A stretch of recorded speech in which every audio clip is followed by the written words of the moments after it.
So, a bedtime story. Tuttle Twins Guide to True Conspiracies. Today we're on Nayirah and the Iraq War. Read that. So, in the description I will have linked this girl's testimony.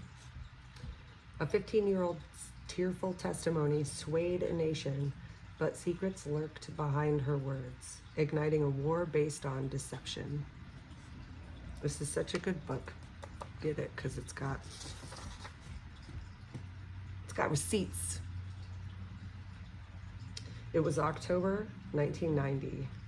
The cloudy autumn air was warm as members of the Congressional Human Rights Caucus walked up the steps of the Capitol and made their way to their seats. President George H.W. Bush had been pushing Congress to authorize the United States to enter the conflict between Kuwait and its invading neighbor, Iraq. But so far, he hadn't had much success in convincing them that U.S. military action was warranted. He hoped that the testimony the caucus members were about to hear would help change their minds. So that's George Sr. As they sipped their coffee and shuffled their papers, their attention shifted to a young lady approaching the podium. She was small and thin with deep olive skin and dark almond-shaped eyes. Her brown hair was pulled back in a single braid down her back, and she wore a white sweater with a black collar. With a quivering voice, Nayirah began her testimony. She held back tears as she detailed how much her summer vacation took a terrible turn when the Iraq army forced their way into Kuwait City. The caucus members were in awe of her bravery as she recalled how her older sister, with her newborn baby, had escaped just in time, but how she, at only 15 years old, had volunteered to stay in the occupied city to help at the local hospital. They were sickened as she detailed how she was forced to stand by helplessly as Iraq soldiers unplugged the oxygen supply,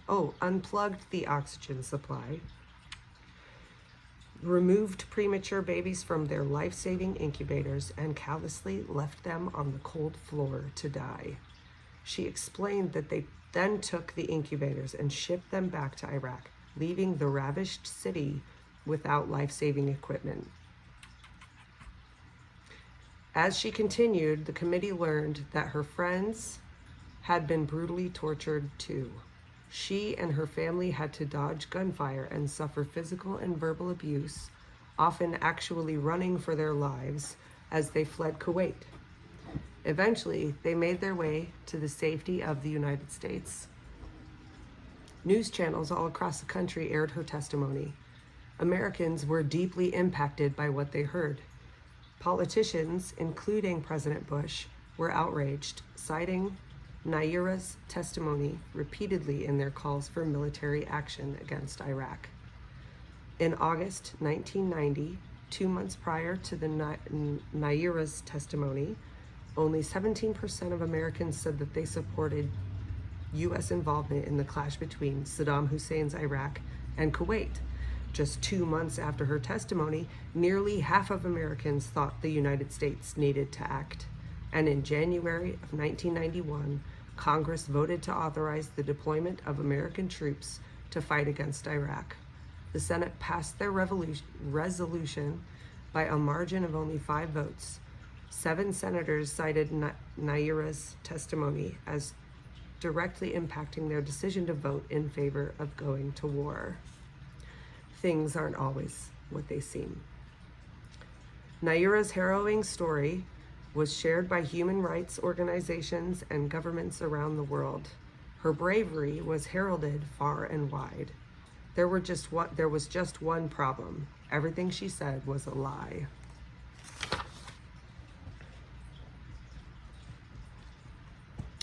Nayirah's story began to unravel when it was revealed that her last name wasn't being kept secret.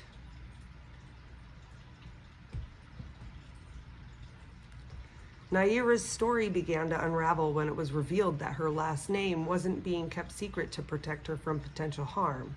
Her full name was Nayirah al-Sabah, and her father was the Kuwait ambassador to the United States. Naturally, some journalists had questions about this story. Not everybody accepted it as true, and as questions were asked without good answers in response, Nayirah's story began to fall apart. When human rights groups entered the Al Adan hospital after the war ended, they found the NIC unit intact. There was no evidence showing Iraq soldiers had done what they had been accused of. As Nayirah's narrative came crashing down, the real story began to emerge. On August 11th of 1990, just 9 days after the Iraqi invasion of Kuwait, a group organized by the Kuwait government called Citizens for a Free Kuwait sent $10.8 million to the American public relations firm Hill and Knowlton. Their goal was to drum up support for the U.S. intervention in the war, for U.S. intervention in war.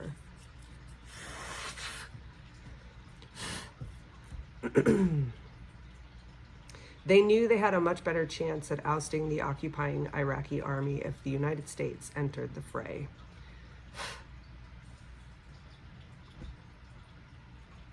So the best and brightest minds at Hill and Knowlton began coaching the ambassador's daughter and arranging for her appearance before the congressional committee. They taught Nayirah. Geez, every time I see it, I stutter her name. They taught Nayirah what to say. They coached her on how to hold her hands when she spoke, what gestures to make. You're starting to bug me, Billy. You're starting to bug me.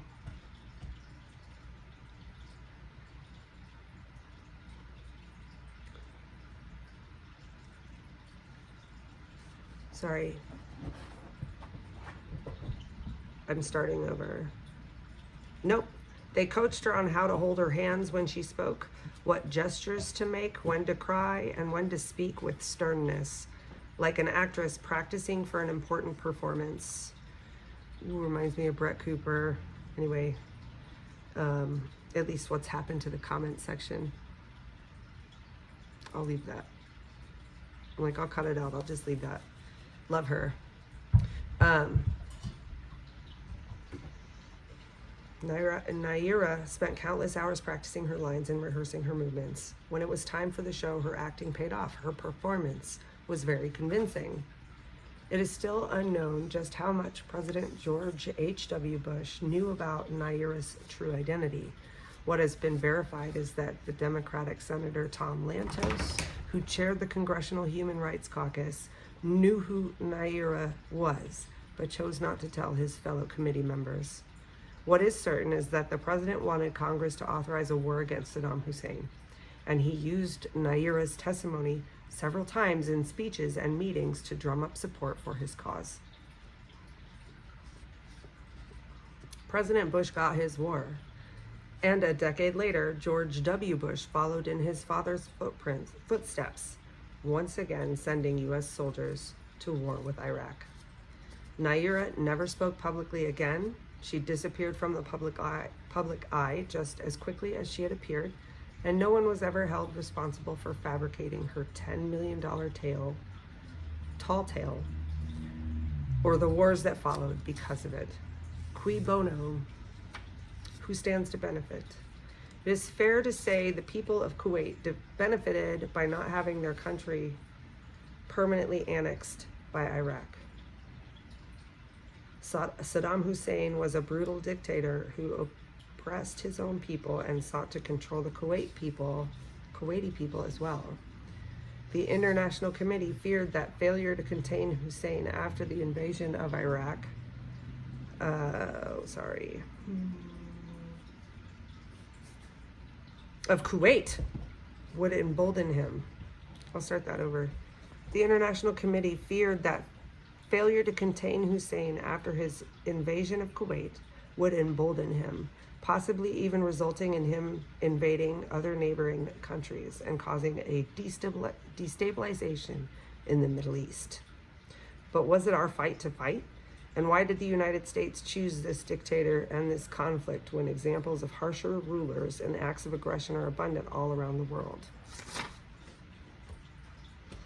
Military writers and historians call the Gulf War a booming success. They tout the shortness of the war and as an example of the swiftness for which the U.S. military was able to meet a foe and vanquish them with relatively little loss of life or equipment. It's true that the conflict was short, a mere 43 days, of which only about 100 hours were ground combat. But calculating the actual length and loss of life and equipment varies depending on how far we are willing to zoom out on the lens through which we are looking at this war. Please, hey, it's too much. Lay down. Lay down.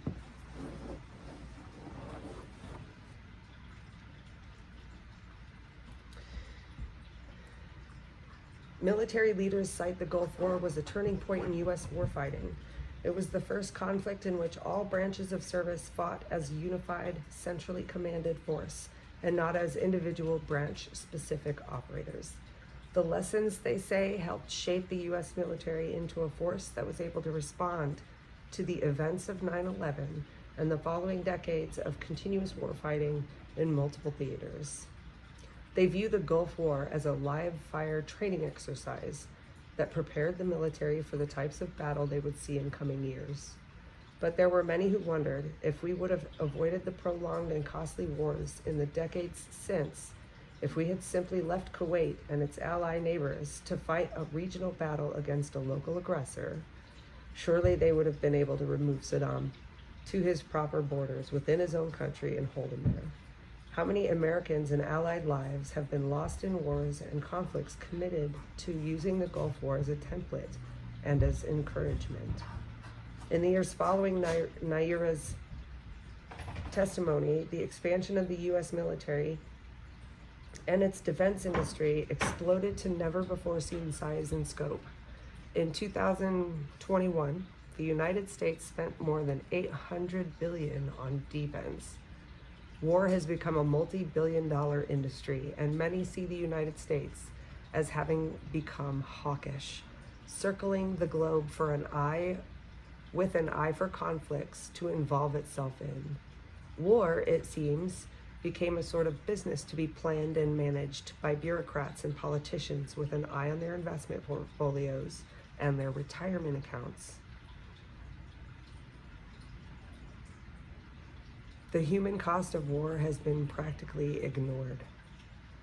Would this have happened if Nayirah hadn't testified and U.S. public opinion wouldn't have shifted or hadn't been shifted to support intervention in a conflict between two small countries half a world away? Why does this matter? Since the Gulf War, the ease with which the United States has committed troops and resources to armed conflict has only increased. The Gulf War acted as a type of warfighting Pandora's box, losing the power and might of the U.S. military and the U.S. dollar and applying it, losing the power and might of the U.S. military and the U.S. dollar and applying it to seemingly endless conflicts and causes. There was always a plea from one small country or another asking for international commitment of troops or funding to its regional conflict. At the writing of this book, the small country of Ukraine, led by a professional actor and comedian turned president, Zelensky is a comedian, have succeeded in securing over $75 billion in funding from the United States to assist in its conflict with Russia. There have been claims that many of the videos used to increase support of Ukraine, videos showing bombed out neighborhoods and civilian casualties, have actually been created in Hollywood-style studios and circulated to news networks around the world in order to garner international sympathy and support for Ukraine. So interesting. One thing is certain, once a tool of manipulation is proven effective, it is likely it will be abandoned. If clear back in 1990, governments knew that all it would take was a sympathetic actor, a little coaching and a chunk of money to change political opinion to favor committing U.S. assets and lives to a war that wasn't theirs to fight. It is safe to assume these methods are still being used today and will be in the future, like placing a political candidate. Sorry. Give her $1 billion. Sorry. Okay. What we learned. Number one, the government will knowingly spread lies if it helps them get the public to agree to something. 2, manipulating voters' emotions will shift their opinions. 3, when politicians lie, they often suffer no consequences. 4, foreign governments use money and influence to shape American policy. And 5, politicians keep secrets not only from the public, but from each other in order to manipulate a story or shape a narrative.